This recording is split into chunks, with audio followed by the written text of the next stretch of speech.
1984 के बाद हर US presidential elections में विमेन वोटर्स का टर्नआउट रेट मेन से ज्यादा रहा है और centre for women in American politics के मुताबिक विमेन ने रिपब्लिकन्स के मुकाबले डेमोक्रेट्स को वोट दिया है। Not only do women turn out more than men, but they live longer than men. So those older groups are going to be much more represented by women. So it's important to have women if you're a Democrat running for office. Brookings institute के demographer William Frey ने सबसे ताजा US census के आंकड़ों का इस्तेमाल करके analyse किया है कि 2024 में विमेन वोटर्स कैसे नजर आएंगी। उनका कहना है कि ट्रेंड्स डेमोक्रेट्स की तरफ हैं। ऐसा इसलिए भी है क्योंकि आज ज्यादा वोटर्स कॉलेज एजुकेटेड विमेन हैं। बिना पढ़ी लिखी विमेन जो पहले से ही रिपब्लिकन प्रेसिडेंशियल कैंडिडेट को वोट देती आई हैं, उनका हिस्सा इलेक्टोरेट में 40% से भी कम होगा। 2012 में ये so called working class women voting करने वाली आबादी का करीब आधा हिस्सा थी। Back in 2012, white non-college women were 48% of all women.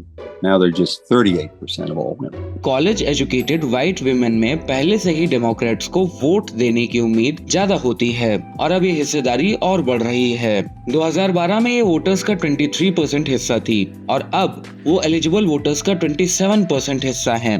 Black और हिस्पैनिक फीमेल में एलिजिबल वोटर्स का हिस्सा करीब उतना ही रहा है। 7 बैटल ग्राउंड स्टेट्स में white non college educated working women की आबादी व्हाइट कॉलेज एजुकेटेड विमेन से ज्यादा है। Even among those states, the college educated group of white women is increasing, the non-college is decreasing. कौन सा उम्मीदवार विमेन वोटर्स का ज्यादा इस्तेमाल कर पाएगा? विमेन ने 2022 के कांग्रेशनल इलेक्शंस के दौरान अपनी आवाज बुलंद की। ज्यादातर मेन ने रिपब्लिकन्स को वोट दिया, लेकिन नौजवान वोटर्स, खास तौर से विमेन वोटर्स को क्रेडिट दिया जाता है कि उन्होंने सो कॉल्ड रेड वेव या रिपब्लिकन स्वीप को रोक दिया। Young women made the bigger difference in that younger group.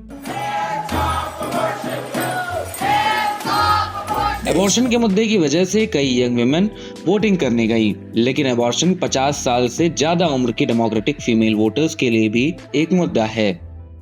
Conversely, we see issues like threats to democracy, abortion and reproductive rights being high issues that are driving them to the polls. इसके बाद एक ऐसा factor जिसके बारे में डेमोग्राफर्स और pollsters calculate नहीं कर सकते हैं। एक वुमन उम्मीदवार जो एक पर्सन ऑफ कलर भी हैं, क्या वो विमेन वोटर्स की turnout बढ़ाएंगी? College educated women tend to turn out more than non-college women, number one, and if there's a special, excitement about this candidate, the fact that we now have a woman candidate may propel some of that a little more. 2020 presidential elections में women की तादाद आधे से ज्यादा थी। ज्यादातर presidential elections की तरह इस बार भी आखिरकार नतीजा इस बात पर निकलेगा कि 2024 के प्रेसिडेंशियल इलेक्शंस में कौन से वोटर्स सबसे ज्यादा टर्नआउट के साथ वोट करने आएंगे।